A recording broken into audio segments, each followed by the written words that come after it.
Bajaj Finserv से personal loan apply करने का सही तरीका क्या है आपको इस वीडियो में देखने को मिल जाएगा। क्योंकि जब इससे पहले जो हमने वीडियो बना के डाला हुआ तो वहां पे कुछ लोगों ने कमेंट किया कि भाई हमारे पास यहाँ पे एलिजिबिलिटी का ऑप्शन नहीं आ रहा, हम एलिजिबल नहीं हो पा रहे हैं। कुछ लोगों का कहना ऐसा था हमने यहाँ पे एप्लीकेशन सबमिट कर दी कि भाई हमारे पास कोई कॉल नहीं आया। कुछ लोगों का कहना ऐसा था भाई 5 लाख रुपए का अप्रूवल दिखा रहा था, अब मिल रहा हमें यहाँ पे 3 लाख रुपए।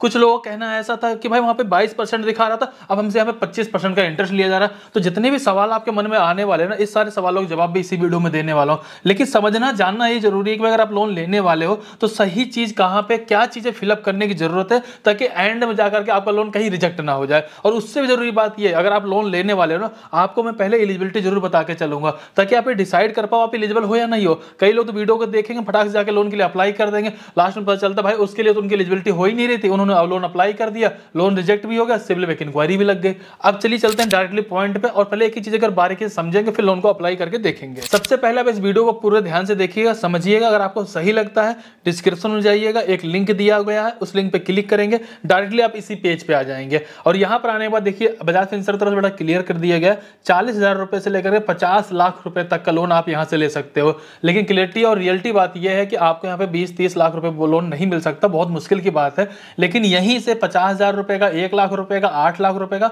16-17 लाख रुपए तक का लोन हमने अप्लाई करके लिया हुआ है। लेकिन इस बात में भी सच्चाई है, अगर हमने 10 लोगों को लोन अप्लाई किया तो 5-7 लोगों को लोन मिलता है, 2-3 लोगों को रिजेक्ट भी हो जाता है। लेकिन जो रिजेक्ट हो जाता है उसका सबसे बड़ा एक रीजन होता है, अगर हम उस प्रॉब्लम को जानते हुए लोन के लिए अप्लाई करते हैं तो कहीं ना कहीं हमारा लोन रिजेक्ट भी नहीं होगा और हमें कोई प्रॉब्लम नहीं आएगी। लेकिन एक चीज जरूर ध्यान रखिए, अगर आप पहली बार लोन के लिए अप्लाई करने जा रहे हो ना, तो यहाँ पे ज्यादा अमाउंट मत डालो। ऐसा मत सोचो नहीं मैं 50 लाख रुपए डाल दूं, जैसे मान लो मैंने 50 लाख रुपए डाल दिए, 50 लाख मत डालो, 50,000 डालो, लाख डालो, 2 लाख रुपए डालो, 3 लाख रुपए डालो। सबसे मुद्दे वाली बात है, आपकी एलिजिबिलिटी के हिसाब से ये ऑटोमेटिक ही आपकी लिमिट को बढ़ाकर दिखा देंगे, भाई आप इससे ज्यादा लोन ले सकते हो आपकी एलिजिबिलिटी के हिसाब से।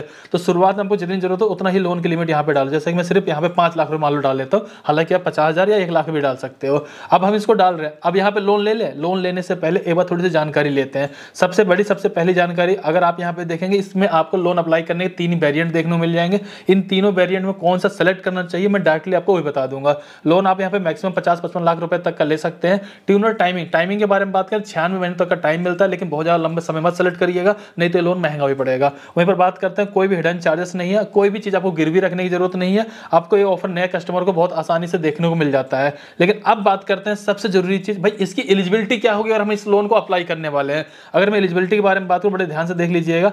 आप एक इंडियन सिटीजन होने चाहिए, 21 से लेकर के 80 साल की अगर आपकी एज है तो आप यहां से लोन के लिए अप्लाई कर सकते हो। अब होगा क्या कि काफी लोगों पेन कार्ड में अगर आपकी एज यहाँ पे 20 से होगी या 18 होगी या 19 होगी, अगर आपने जाके लोन के लिए अप्लाई किया बिना देखे सजाने समझे, तो कहीं ना कहीं आपका लोन रिजेक्ट हो सकता है। वहीं पर हम बात करते हैं, अगर आप कहीं पर जॉब करो, चाहे प्राइवेट सेक्टर हो गया, चाहे पब्लिक सेक्टर हो गया, चाहे आपका गवर्नमेंट सेक्टर हो गया, चाहे एमएनसी कोई कंपनी होगी, तो आप यहाँ पे लोन के लिए अप्लाई कर सकते हो। अगर आपका कोई बिजनेस वगैरह चल रहा है तो भी आप यहाँ पे लोन के लिए अप्लाई कर सकते हो। लेकिन एक बात जरूर ध्यान रखिएगा, अगर आपका जो सिविल स्कोर है यहाँ पे बताया था भाई 685 आपका सिविल होना चाहिए, 685 ज्यादा होना चाहिए। लेकिन 685 बहुत मुश्किल है आपको लोन दिया जाएगा। अगर लोन दिया जाएगा तो काफी महंगा मिलेगा और अमाउंट काफी कम मिलेगा। लेकिन अगर 720 या 750 तक आपका सिविल स्कोर होता है तो लोन का अमाउंट ज्यादा मिल जाता है और यहाँ पे इंटरेस्ट भी काफी कम लगाया जाता है। और अगर आप यहाँ पे लोन के लिए अप्लाई करने वाले हो, मंथली जो आपकी सैलरी होनी चाहिए कम से कम 25,000 रुपए होनी ही चाहिए। और अगर हम डॉक्यूमेंट्स के बारे में बात करें, यहाँ पे देखेंगे आपको कई तरह के डॉक्यूमेंट्स देखने मिल जाएंगे। लेकिन मैं सीधे अगर पॉइंट पे आऊं तो आपके पास एक आधार कार्ड, आपके पास एक पैन कार्ड होना चाहिए। और अगर आपका अमाउंट ज्यादा होता है, आपका सिविल स्कोर कम होता है, उस कंडीशन में आपके पास सैलरी स्लिप होना चाहिए, या फिर आपको अपने यहाँ पे बैंक के 3 महीने के स्टेटमेंट देना पड़ सकता है। इन सब चीजों के साथ आप जाकर के इस लोन के लिए अप्लाई कर सकते हो। ये कंडीशन टू कंडीशन डिपेंड करती है आपसे क्या क्या चीजें यहाँ पर मांगी जा सकती हैं। सही से अप्लाई करना और सही जगह पे सही चीज को सेलेक्ट करना ये बहुत ज्यादा जरूरी है। कैसे अप्लाई करना, चलो मैं आपको भी दिखाता हूं। देखिए पूरी वीडियो को देखने के बाद अगर आपको सही लगता है लोन अप्लाई करना हो तो डिस्क्रिप्शन में मैंने लिंक दे दिया, उस पर आप जैसे ही क्लिक करेंगे आप इस पेज पे आ जाएंगे। यहां पर आने के बाद जो इंडिविजुअल लिखा हुआ आप उस पर सेलेक्ट करेंगे, अपना एक मोबाइल नंबर डालेंगे, आपके मोबाइल नंबर पे एक ओटीपी है, ओटीपी डालेंगे, सिंपल सा सबमिट पे क्लिक कर देंगे। इसके बाद आपके पैन कार्ड में जो डेट ऑफ बर्थ दिया गया है, डेट ऑफ बर्थ एंटर करेंगे, सिंपल सा प्रोसीड पे क्लिक कर देंगे। इसके बाद आप इनके एप्लीकेशन में लॉगिन हो जाएंगे। यहाँ पर आने के बाद आपको एक लोन्स वाला ऑप्शन देखने को मिल जाएगा, आपको सिंपल से इस पर कर देना है क्लिक। अब यहाँ पे देखें देखें आपको कई तरह का लोन अप्लाई करने के लिए ऑप्शन मिल जाएगा। सबसे पहला है पर्सनल लोन, आप पर्सनल लोन पे क्लिक कर देंगे। इसके जस्ट बाद देखेंगे कि आपको यहाँ पे 40-50 लाख रुपए तक लोन अप्लाई करने के लिए ऑप्शन दे दिया जाएगा, लेकिन आपको जितना मिनिमम जरूरत हो आप उतना ही अप्लाई करिएगा। पहली बार आप लोन यहाँ पे अप्लाई करने वाले हैं तो आप जितना भी अमाउंट चाहिए उतना अमाउंट को आप यहाँ पे एंटर कर देंगे। इसके बाद सिंपल सा नीचे तरफ आएंगे, अप्लाई नाउ पे क्लिक कर देंगे। अब आपको यहाँ पे अपनी पर्सनल डिटेल डालना है, जिसमें अपना फुल नेम एंटर करेंगे जो कि आपके पैन कार्ड में दिया गया होगा। फिर आपके पैन कार्ड में जो भी जेंडर दिया है जेंडर सेलेक्ट करिएगा, अपना डेट ऑफ बर्थ एंटर करेंगे जो पैन कार्ड में दिया गया होगा, अपने पैन कार्ड का नंबर यहाँ पे एंटर करेंगे। एम्प्लॉयमेंट टाइप में आपको सेलेक्ट करना है कि अगर आप कहीं जॉब करते हो तो सैलरी सेलेक्ट करिए, कोई बिजनेस वगैरह करते हो तो अपना सेल्फ एम्प्लॉयड सेलेक्ट करिए। लेकिन यहीं पर एक सबसे जरूरी बात है, अगर आप एक स्टूडेंट है, हाउस वाइफ है, तो आपके लिए कोई ऑप्शन नहीं दिया गया। अगर आप लोन अप्लाई करते हो तो उस कंडीशन में क्या पता आपका लोन रिजेक्ट कर दिया जा सकता है। इसके बाद नीचे की तरफ आएंगे, करंट टाइम में आप जिस भी एरिया में रहते हो उस एरिया का पिन कोड एंटर कर देंगे, अपनी सिटी का नाम एंटर करेंगे, टर्म कंडीशन वाले बॉक्स पे क्लिक करेंगे, सिंपल सा कंटिन्यू पे क्लिक कर देंगे। इसके जस्ट बाद देखेंगे यहाँ पे एम्प्लॉयमेंट डिटेल डालनी है। कहीं पर अगर आप जॉब कर रहे हो या आपका खुद का कोई बिजनेस है, उसका जो भी नाम होगा उस नाम को यहाँ पे एंटर कर देंगे। कंपनी किस टाइप की आप उसको एंटर कर देंगे, उस कंपनी में किस पोस्ट पे आप जॉब करते हो उस जॉब को यहाँ पे एंटर कर दोगे। वर्क ईमेल आईडी अगर आपके पास है तो आप एंटर कर दीजिएगा, एक प्लस पॉइंट होता है, लोन मिलने में काफी मदद मिल जाती है। यानी कि ऑफिस की ईमेल आईडी नहीं होती है तो आप इसको छोड़ भी सकते हो, ऑप्शनल दिया गया है। इसके बाद नीचे आएंगे टोटल वर्क एक्सपीरियंस, यानी काम करने का आपको कितने साल का एक्सपीरियंस है या कितने महीनों का है, तो साल और महीना अपना यहाँ पे एंटर करें। इसके बाद नीचे की तरफ आएंगे, your total monthly loans EMI के बारे में पूछा जाता है, यानी कि अगर आपकी कोई लोन वगैरह पहले से चल रहा है तो हर महीने की ईएमआई कितनी जाती है आप उसको यहाँ पे एंटर करोगे। अगर कोई ईएमआई नहीं चल रही है आप उसको जीरो कर दीजिएगा, सिंपल सा कंटिन्यू पे क्लिक कर देंगे। अब इसके बाद देखेंगे यहाँ पर इनकम वेरिफिकेशन करने के लिए कहा जाता है। जिस भी बैंक में आपकी कोई इनकम आती है आप उसका वेरिफिकेशन करिए। अगर इनकम नहीं आती है जिसमें सबसे ज्यादा ट्रांजेक्शन होते हो उस अकाउंट का वेरिफिकेशन करिएगा। वेरिफिकेशन कैसे करना, सिंपल से नीचे आइए, कंटिन्यू पे क्लिक कर दीजिएगा। इसके बाद जिस भी बैंक में आपकी इनकम आती है, ज्यादा ट्रांजेक्शन होती है, उस बैंक को सिलेक्ट करेंगे, सिंपल से गेट ओटीपी पे क्लिक कर देंगे। उस बैंक से लिंक मोबाइल नंबर पे एक ओटीपी आए, ओटीपी डालेंगे, प्रोसीड पे क्लिक कर देंगे। आपके सामने यहाँ पे बैंक दिखा दिया जाएगा, अपने बैंक को सिलेक्ट करेंगे, गेट ओटीपी दोबारा से क्लिक करेंगे, बैंक से लिंक मोबाइल नंबर पे एक ओटीपी आएगा, ओटीपी डालेंगे, प्रोसीड पे क्लिक करेंगे। अब यहाँ पे आपको अप्रूव पे क्लिक करके अप्रूवल देना है ताकि आपके बैंक से आपके बैंक का स्टेटमेंट यहाँ पे फैचिंग किया जा सके। सिंपल से आप यहाँ पे अप्रूव पे क्लिक कर देंगे। इस तरीके से आपके बैंक का इनकम का वेरिफिकेशन स्टेटमेंट के माध्यम से कर लिया जाता है। इसके जस्ट बाद देखेंगे यहाँ पर आपको अपने ऑफिस का एड्रेस एंटर करना है, जहां पर जॉब करते हो, जहां पर कोई बिजनेस कर रहे हो वहां का कंप्लीट एड्रेस यहाँ पे एंटर करेंगे। अब जैसे ही आप कंटिन्यू पे क्लिक कर देंगे तो आपकी एलिजिबिलिटी के अकॉर्डिंग आपको यहाँ पे लोन का ऑफर देखने को मिल जाएगा। जैसा कि हमने यहाँ पे लोन अमाउंट कम के लिए अप्लाई किया हुआ था, लेकिन यहाँ पे बिल्कुल क्लियर मेंशन किया गया, great news you have a on upgrade offer, यानी कि अपग्रेड करके ऑफर दिखा दिया गया। हमारी एलिजिबिलिटी, हमारे ट्रांजेक्शन, हमारे स्टेटमेंट या हमारे इनकम के बिहाफ पे, हमारे सिविल के बिहाफ पे, ये लिमिट आपकी कम भी हो सकती है, ज्यादा भी हो सकती है, क्योंकि हर एक प्रोफाइल पे अलग अलग डिपेंड करता है। फिलहाल जो 8 लाख रुपए का लोन दिया जाता है इसमें हमें 60 महीनों तक का टाइम दिया जाता है। अब ये भी देखना जरूरी है कि भाई 8 लाख का लोन है, कितना हमारे बैंक अकाउंट में आएगा, कितना महंगा पड़ेगा, हर महीने की ईएमआई कितनी आएगी। फिलहाल यहाँ पे अगर हम 8 लाख रुपए का लोन लेने वाले तो हमें यहाँ पे 3 तरह के लोन अप्लाई करने के प्रोसेस देखने को मिल जाएंगे, या कि फिर कह सकते हैं 3 तरह के वेरिएंट देखने को मिल जाएंगे। इन तीनों में कौन सा सेलेक्ट करना चाहिए एक बार मैं आपको जरूर जानकारी शेयर करूंगा। सबसे पहले यहाँ पे देखें फ्लेक्सी हाइब्रिड लोन दिया जा रहा है, दूसरा है फ्लेक्सी टर्म लोन, तीसरा है टर्म लोन। जो पहला वाला है आपको किस कंडीशन में उसको सेलेक्ट करना चाहिए मैं आपको बता देना चाहूंगा। अगर आपने लोन यहाँ से अप्लाई कर लिया, लोन ले लिया है और आपको लगता है 1 साल तक मेरे पास यहाँ पे पैसे कम रहेंगे या दिक्कत रहेगी और मैं ज्यादा ईएमआई नहीं भर पाऊंगा, उस कंडीशन में अगर आप पहले वाले को सिलेक्ट करते हो, अब मान लीजिए एग्जांपल लिए आपने 8 लाख का ही लोन ले लिया, अगले 1 साल के अंदर आपको हर महीने की ईएमआई सिर्फ 12,000 रुपए ही देनी पड़ेगी।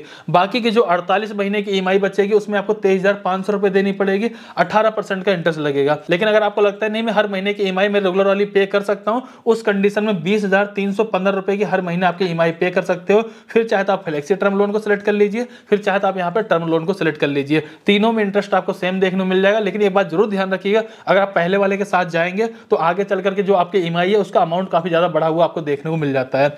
मेरे हिसाब से सबसे बेस्ट ये रहेगा कि आप यहाँ पे फ्लेक्सी टर्म लोन सेलेक्ट कर लीजिए या फिर चाहे तो आप टर्म लोन को सिलेक्ट कर लीजिए, दोनों ही आपके लिए बेस्ट हो सकते हैं। जैसे आप सिलेक्ट करेंगे सिंपल सा कंटिन्यू पे क्लिक करेंगे, रिक्वेस्ट लोन अमाउंट देखेंगे 8 लाख रुपए होता है। 8 लाख पे जो प्रोसेसिंग फीस लगाई जाएगी 16,327 रुपए लगाई जाएगी। अब जो हमारा टोटल लोन अमाउंट बन जाता है वो 8,16,327 रुपए बन जाता है। प्रोसेसिंग फीस के बारे में बात करें 16,327 रुपए है। स्टैंप ड्यूटी के बारे में बात करें 100 रुपए स्टैंप ड्यूटी लगाई जा रही है। Broken period interest free EMI के बारे में बात करें तो यानी कि अगर आप मान लीजिए इस महीने में 20 तारीख को मैं इस लोन को अप्लाई करता हूँ, इस महीने में जो बाकी के 10 दिन बचे हुए हैं उस 10 दिन में जो भी मुझे ईएमआई पे इंटरेस्ट देना पड़ेगा वो इंटरेस्ट यहाँ पे जोड़ करके बताया जाता है। टोटल हम बात करें सारा जो चार्जेस लगाए जा रहे हैं वो 19,648 रुपये लगाए जा रहे हैं। 8 लाख रुपये अगर हम लोन अप्लाई करते हैं तो 7,96,779 रुपये हमारे बैंक अकाउंट में आएगा। सो इस तरीके से आपको यहाँ पे लोन की डिटेल देखने को मिल जाएगी। अगर आपको सही लगता है सिंपल आप कंटिन्यू पे क्लिक कर दीजिए। कंटिन्यू पे आप जैसे क्लिक कर देंगे इसके बाद देखेंगे आपको डिजी लॉकर के माध्यम से अपनी केवाईसी भी कंप्लीट करनी पड़ेगी। नीचे आएंगे टर्म कंडीशन वाले बॉक्स पे क्लिक करेंगे, सिंपल सा कंटिन्यू पे क्लिक कर देंगे।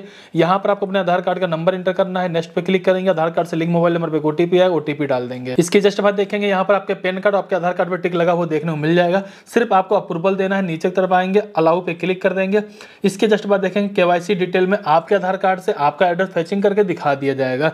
इसके बाद नीचे की तरफ देखेंगे आपसे कहा था भाई आपका आधार कार्ड का एड्रेस और करंट टाइम का एड्रेस दोनों सेम है, आप यस पे क्लिक करिए। अगर सेम नहीं है तो नो पे क्लिक करके करंट एड्रेस आप यहाँ पे एंटर कर सकते हैं। एडिशनल डिटेल में फादर का, मदर का या फिर अपने हस्बैंड या वाइफ का नाम एंटर करेंगे। जिनका भी नाम आप यहाँ पे एंटर कर रहे हैं उस पर टिक कर लेंगे कि भाई ये पर्सन यही है। इसके बाद सिंपल आपको कंटिन्यू पे क्लिक कर देना है। इसके जस्ट बाद आपको बैंक अकाउंट का वेरिफिकेशन करना है। कई बार लोग यहीं पर भी गलती कर जाते हैं। मान लीजिए लोन में अपने नाम से अप्लाई कर रहा हूँ, अपने फैमिली में किसी और का बैंक अकाउंट ऐड कर दूंगा, और कई बार ऐसा होता है बैंक अकाउंट एक्टिव है, चल रहा है, नहीं चल रहा, फिर भी जाकर उसको ऐड कर देते हैं। अगर ऐसी कोई गलती करने वाले तो आपका लोन यहाँ पे रिजेक्ट हो जाएगा। जिस नाम से अप्लाई कर रहे हो उसी के नाम से बैंक अकाउंट होना चाहिए, चाहे वो किसी भी बैंक में हो। दूसरा वो एक्टिव बैंक अकाउंट होना चाहिए, उस अकाउंट का भी वेरिफिकेशन किया जाता है। करना कैसे, सिंपल सा ऐड अकाउंट पे क्लिक कर देंगे। अकाउंट होल्डर का जो नाम होगा ऑटोमेटिक दिखा दिया जाएगा। आईएफएससी कोड आपको एंटर कर लेना है, अकाउंट नंबर आप डाल लेंगे। अकाउंट आपका सेविंग है करंट उसको सेलेक्ट कर लेंगे, नीचे जाकर कंटिन्यू पे क्लिक कर देंगे। यहाँ पर आपको अकाउंट डिटेल देखने को मिल जाएगी। बजाज फिनसर्व की तरफ से ₹1 क्रेडिट किया जाए ताकि आपके अकाउंट का वेरिफिकेशन किया जा सके। इसके बाद आपको थोड़ा सा वेट करना है। आप बिल्कुल फाइनल पेज पे आ चुके हो। अब जैसे इसको यहाँ पे सबमिट पे क्लिक करोगे तो आपका एप्लीकेशन सक्सेसफुल सबमिट हो जाएगा। लेकिन काफी लोग सोचते हैं भाई मैंने अप्लाई कर दिया है अब लोन मिल ही जाएगा, लेकिन यहाँ पर भी कई सारी बातें जिनको आपको ध्यान में रखना चाहिए। सबसे पहले ऊपर की तरफ देखो, यहाँ पे लिखा हुआ एप्लीकेशन सबमिटेड सक्सेसफुल, यहाँ पे क्लियर हो चुका है। उसके नीचे लिखा हुआ योर रिप्रेजेंटेटिव, यहाँ पे उनका मोबाइल नंबर भी दिया गया और आपसे ये कहा जाता है कि भाई ये रिप्रेजेंटेटिव आपसे कॉल करके कनेक्ट करेंगे।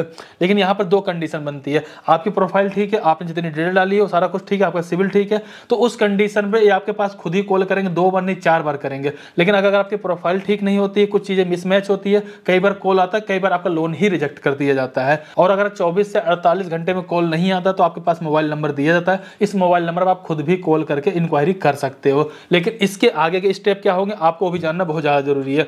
यहाँ पर आपको सारी जानकारी देखने को मिल जाए, कितना लोन अप्लाई किया, loan application number, tuner time, rate of interest, first EMI, last EMI, सारा कुछ आपको देखने को मिल जाता है। ठीक है, लेकिन अब क्या होगा, आपका एप्लीकेशन बजाज फिनसर्व पास चला गया, डॉक्यूमेंट का वेरिफिकेशन करेंगे, आपकी यहाँ पे एलिजिबिलिटी को चेक करेंगे कि आप वास्तव में इसके लिए एलिजिबल हो या नहीं हो। ई मेंटेन रजिस्ट्रेशन कंप्लीट करवाएंगे, एग्रीमेंट आपसे कंप्लीट करवाएंगे, फिर जाकर के आपका लोन आपके अकाउंट डिसबर्स किया जाएगा। अब यहाँ पर एक बात और भी बताना चाहूंगा, अगर मान लीजिए आप यहाँ पे कॉल करते हो, मान लीजिए आपको यहाँ पे रेट ऑफ इंटरेस्ट 25% दे दिया गया, 18% दे दिया गया, आप उनसे बातचीत करके ना अपना रेट ऑफ इंटरेस्ट भी कम करवा सकते हो। भाई मैं 16% ज्यादा नहीं दूंगा, अप्रूव हो या ना हो। अगर आपको बहुत ज्यादा गर्ज नहीं है तो उस कंडीशन में कुछ कम भी किया जा सकता है, लोन अमाउंट कुछ कम ज्यादा करके यहाँ पे अप्रूव करवाया जा सकता है। बजाज फिनसर्व का जो भी रिप्रेजेंटेटिव होता है वो उसकी 100% कोशिश होती है कि आपको लोन दिया जाए ताकि उसका भी अच्छा खासा उसमें कमीशन बन सके। तो भाई लोन काफी महंगा पड़ता है, उनमें भी अच्छी खासी कमाई होती है। इस कंडीशन में लोन देना चाहते हैं लेकिन कोशिश करते हैं सही ढंग की प्रोफाइल पे दें, कहीं ऐसा ना हो 8 लाख 10 लाख रुपए का लोन दे देंगे, अगर वापस ना कर पाया तो फिर लेने के देने पड़ जाते हैं। तो आप समझदारी से काम लीजिए। अगर आप देखिए आप इसके लिए एलिजिबल हो पाते हो, सारे डॉक्यूमेंट्स हैं आपके पास, अगर आपकी एज वगैरह इससे मैच करती तब जाकर के आप लोन के लिए अप्लाई करिए। लोन अप्लाई करने का लिंक मैंने डिस्क्रिप्शन में डाला हुआ है। फिलहाल इस वीडियो को लाइक करिए, चैनल सब्सक्राइब करिए। कहीं पर कोई डाउट हो प्लीज कमेंट कर जरूर आइए। चलिए फिर मिलते हैं किसी नेक्स्ट वीडियो में, तब तक के लिए जय हिंद जय भारत।